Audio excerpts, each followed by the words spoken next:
You think you can just hide out here?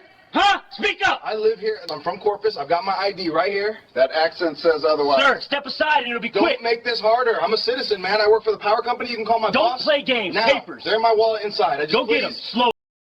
It was high noon, the sun beating down on a residential neighborhood with manicured lawns and kids riding bikes in the street. That perfect American suburb scenery the government loves to peddle in advertisements.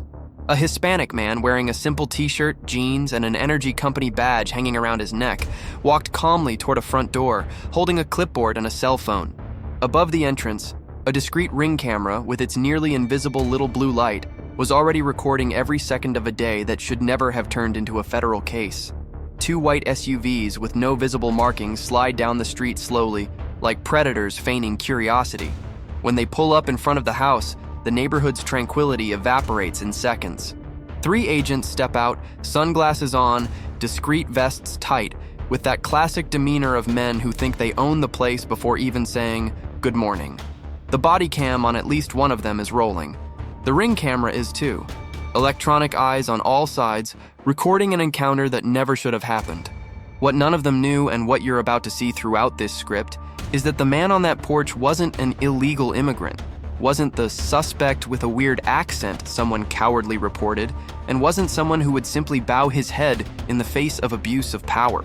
He was Miguel Herrera, born in Houston, Texas, an American citizen, a power line technician with 12 years of experience, called by the company itself to check a grid issue in the neighborhood that specific day.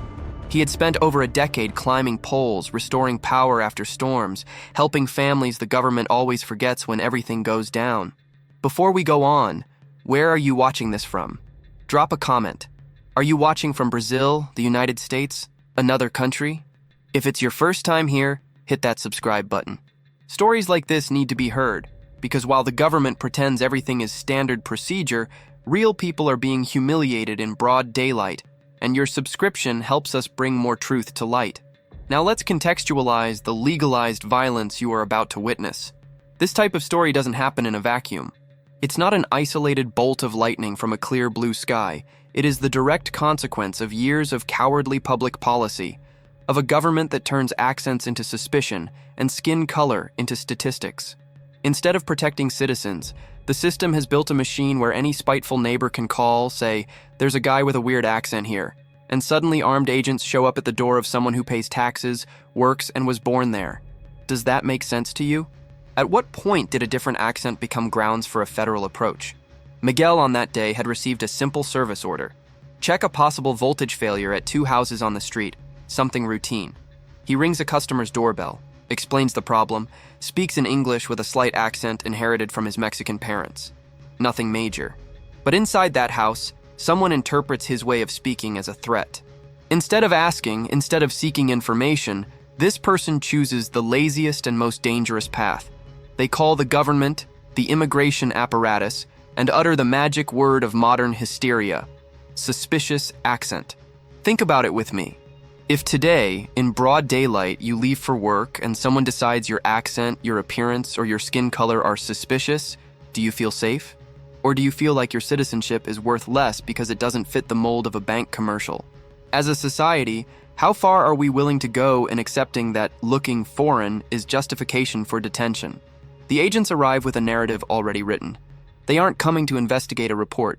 They're coming to confirm a prejudice. The body cam records from the moment one of them comments, right there on the sidewalk, something like, "If this guy is illegal, we'll wrap this up quick." The fixed ring camera shows Miguel walking down the two porch steps, clipboard still in hand, not understanding why three armed men are heading toward him in a neighborhood that's supposed to be safe.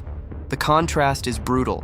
On one side, the worker in uniform, visible badge, calm gestures, brow furrowed in confusion.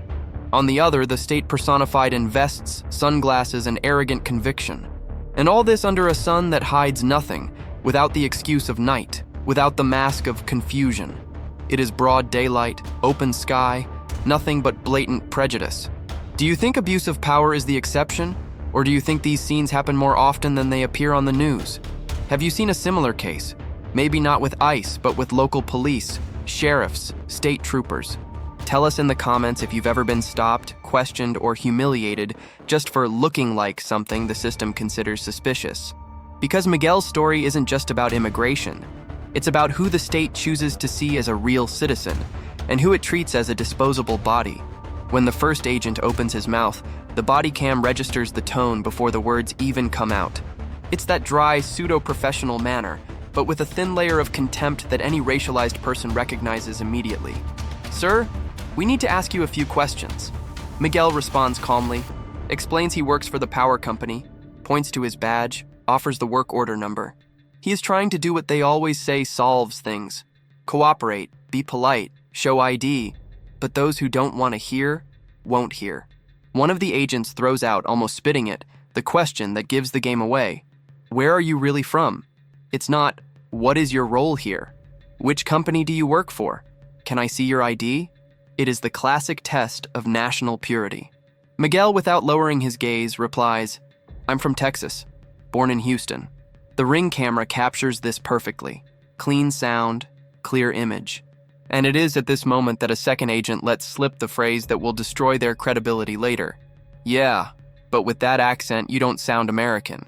The poison is in that phrase. They don't say, "You don't look like a worker." They don't say, "You don't look like a technician." They say, "You don't sound American." In other words, to that group of agents, citizenship isn't a document, it isn't a certificate, it isn't birth on the territory. It is a performance of accent. It is fitting into a narrow cultural mold decided by those who carry a gun and a badge. Have you ever felt, at some point in your life, that because of your voice, your way of speaking, people automatically put you in an inferior place? From there, the escalation is almost inevitable. Miguel holds out his ID issued by the state of Texas. The Ring camera clearly shows the document in his hands. The body cam records the agent looking, but appearing to have already decided before reading anything. Instead of acknowledging the mistake and backing off, he doubles down on the arrogance. "We'll need to verify this. Turn around and put your hands behind your back, for our safety." For whose safety, exactly? The man with the vest, gun, vehicle, equipment, and institutional backing? Or the worker in a t-shirt who just wants to finish the job and go home? At what point did verify become a synonym for handcuff? Do you think that if Miguel were a white man, without a perceptible accent, that phrase would have been said so quickly? Or better yet, do you believe this approach would have happened at all? Miguel hesitates. Not because he is aggressive, but because he is shocked. He knows he is a citizen. He knows he owes nothing. He knows his only threat is having been born with a Hispanic surname in a country that claims to be a land for all but acts like a private club. He tries to argue, "I'm just doing my job, you can call the company. The number is on my badge." The agents ignore him. The body cam records their hands already reaching for the handcuffs. The Ring camera shows the moment Miguel turns his back, out of fear, out of a survival instinct, not out of guilt. Do you realize the inversion? Who is actually creating the risk there? The unarmed man offering a phone number and company details, or the armed group turning an accent into a threat? With every second, the scene becomes less about immigration and more about social control. It's not protecting the border, it's policing identity. When the handcuffs click onto Miguel's wrists, something breaks. Not just his trust in the government, but the agent's mask of professionalism. One of them lets slip, thinking no one will really hear it later. If he's illegal, that's one more for the numbers. Numbers, not people, not lives, not families. Numbers. As if the immigration system were a spreadsheet of quotas and every handcuffed body were a green check mark for a supervisor. Here enters the ironic and cruel role of the cameras.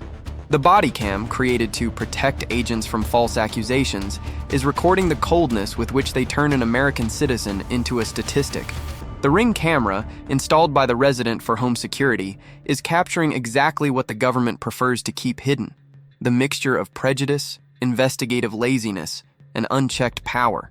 Don't you find it symbolic that the very devices created to watch criminals end up becoming evidence against the state itself? Miguel is placed in the back of the SUV, under the eyes of neighbors starting to peek from behind curtains. The message the government sends to the neighborhood isn't, "We are investigating responsibly." It is, "Anyone with the wrong look can be taken." How many children on that block watched that scene and learned that their surname or their parents' accent could merit handcuffs? How many decided that day to speak less Spanish in the street less Portuguese, less anything that isn't the TV standard. Meanwhile, inside the caller's house, someone feels safe because they did the right thing. They called the state. They reported a worker. They used the immigration apparatus as if it were a private security guard to clear the neighborhood of anyone who doesn't fit the mold. Do you think it should be that easy to trigger the government's armed power based on a subjective impression of a suspicious accent? What kind of system is this that privileges the paranoia of one over the dignity of another? Miguel in the back seat takes a deep breath, tries to stay calm. He repeats to himself, "I was born here. I'm from Texas." But in that moment, it barely matters. To the government in that instant, he was reduced to the accent guy, the maybe illegal. And the most revolting part is that this kind of error doesn't happen by isolated accident, but because the entire system was built on the idea that certain bodies are always suspects first and citizens second, if there's time. Arriving at the station, the absurdity doesn't diminish, it consolidates. Miguel is taken to a cold, windowless room where time seems deliberately slow. The internal camera records his face, tired, confused, but still trying to dialogue. An administrative clerk asks for documents again. He repeats, "My wallet is in my truck, my driver's license, my social security card, everything is there. I told them." Here comes the most disgusting part, the agent's initial report. On paper, always on paper, they write that they received a report of a possible undocumented individual engaging in suspicious activity around residences. Translation: a citizen going to work becomes suspicious activity. They omit the comment about the accent. They don't mention the phrase, "You don't sound American." They don't cite the joke about numbers. On paper, it looks like just another routine operation, almost bureaucratic, sanitized. Do you realize how the abuse isn't just on the street, but also in the narrative? In the official account, the state cleans itself up, polishes itself, edits itself. The truth is amputated to fit the acceptable version. How many times do you think this happens without a different camera, without a ring saving what was actually said? How many people have been swallowed by this system because they had nothing but their own word to contest it? Meanwhile, outside, the world begins to change. The neighbor across the street, who had his Ring camera pointed straight at Miguel's porch, sees the video while reviewing app notifications. He clearly hears the moment the agent drops the "with that accent" and the "you don't sound American." He could have pretended he didn't hear. He could have said, "It's not my problem." But this time, someone chooses not to be complicit through silence. He saves the video. That apparently small decision becomes the first crack in the government's wall. The neighbor shows the video to his wife, who reacts with a mix of shock and anger. He's literally wearing a work badge. They ask him where he's from, like he doesn't belong here. Within hours, the file is in the email of a local lawyer known for civil rights cases. And that is where the story starts to turn from isolated abuse to an emblematic case. Quick pause. Would you, in that neighbor's place, have sent the video? Or would you be afraid to make waves with agents, the neighborhood, the government? How far does the responsibility of those who witness injustice go? It's comfortable to criticize the system, but in practice, many people choose to stay silent. Have you ever been in a situation where you saw abuse and didn't know if you should record, report, or expose yourself? Comment with your experience because this matters a lot. Back at the station, after a few hours of detention, someone finally decides to check in a minimally serious way. They call the energy company. In minutes, the company confirms Miguel is an employee, is on duty, has a work order on the mentioned street. In other words, something that could have been verified in 5 minutes on the sidewalk was checked after humiliation, handcuffs, and detention. Is this state efficiency, or is it negligence supported by the certainty of impunity? The most revolting part, even after confirmation, no one apologizes. There is no formal acknowledgement of the error. Miguel is released with empty phrases like miscommunication and just following protocol. But how can you call something that starts with suspicious accent and ends in hours of deprivation of liberty miscommunication? Would you accept that?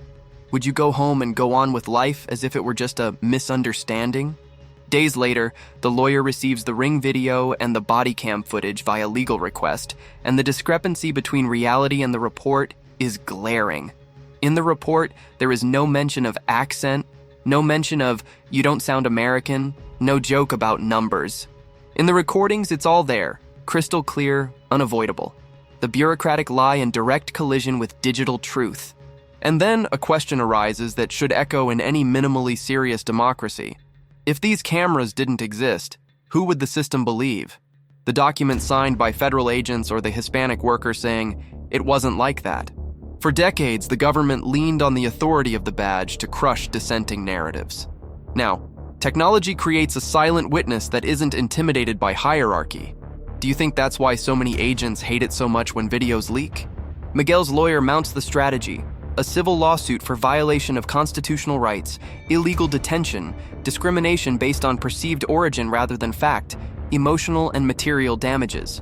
Miguel doesn't just want money, although he knows money is the only language many institutions really understand. He wants an official record. He wants an admission of guilt. He wants something that stops the next accent guy from living through the same horror.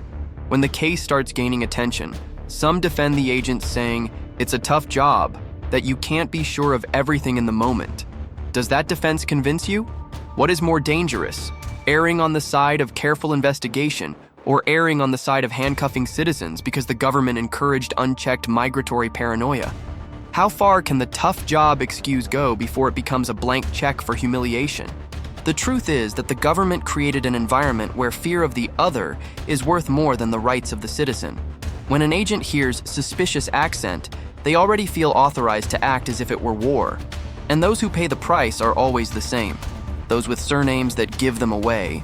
Those who carry family history in another language. Those who dare to exist outside the mold.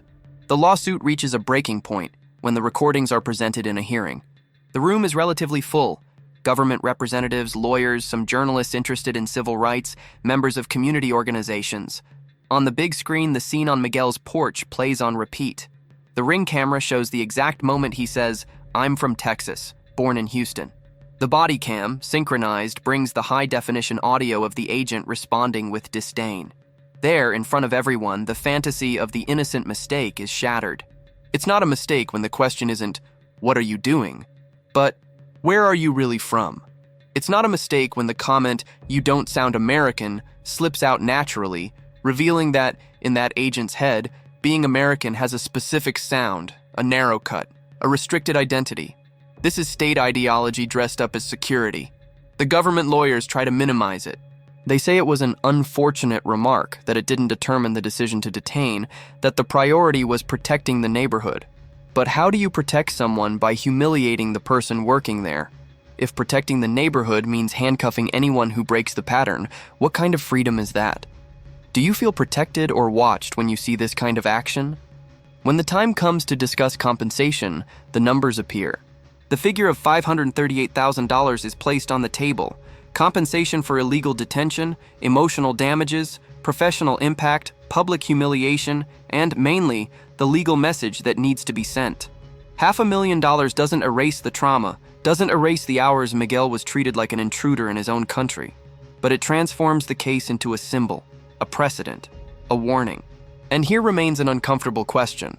Why does it seem that the government only starts listening when it hurts their wallet? Why aren't constitutional rights violated in broad daylight enough of a moral argument? How many cases like this do you think were swept under the rug precisely because there was no recording, no lawyer, no media, no mobilization? How many people were treated like a number and never saw a cent, let alone justice? Miguel accepts the $538,000 settlement, but not as a lottery prize. He knows the price this money is coming at: anxiety, sleepless nights, fear of any patrol car slowing down on the street, shame before neighbors, anger at a government that should have protected him. Part of the value goes to therapy, another to ensure his family's safety, another to support organizations fighting exactly this kind of abuse. He chooses to transform his pain into a tool for change, as much as possible. The agents, in turn, face consequences that, honestly, seem small compared to the damage caused. One receives a suspension, another is transferred, a third is retrained. Trained in what? In how to better disguise prejudice? In how not to let audio slip? Or, who knows, in how to calibrate the language of the report so it's not so obvious. Do you really believe a 2-hour workshop on cultural sensitivity solves a mentality built by years of official policy that treats immigration as war and brown faces as targets? The government announces, as it always does in these cases, protocol reviews. Pretty words, reformulated documents, PowerPoint slides about not using offensive terms on duty. But the next day, on some other street, another agent takes another call about a suspicious accent, and the cycle attempts to repeat itself. The difference is that now more people are turning on cameras, saving videos, sharing with lawyers, and every ring, every body cam, every cell phone becomes a potential witness against a system that spent decades believing truth died on official letterhead. Do you believe cameras are enough to change everything? Or do you think the system will just try to adapt, learn to be subtler, more cynical, more calculated? What is the next step after settlements like this? Political pressure, leadership change, deep reforms, or just temporary patches to calm public opinion? Miguel's case officially ends with the $538,000 settlement, but in practice, it never ends. Every time he takes another work order, passes through another street, sees another neighbor looking suspiciously, the echo of that day returns. He remains a Texan, remains a citizen, remains a worker. But he learned the hard way that to the government, his citizenship is conditional. It's valid as long as no one calls saying, "There's a guy with a weird accent here at my door." And this is where you come in. Stories like this cannot be for passive consumption. It's not just, wow, how absurd, close the video and move on. The question is, what are you, within your reality, willing to do to not be complicit in a system that turns accents into crimes? Will you record when you see abuse? Will you support those fighting legally against this?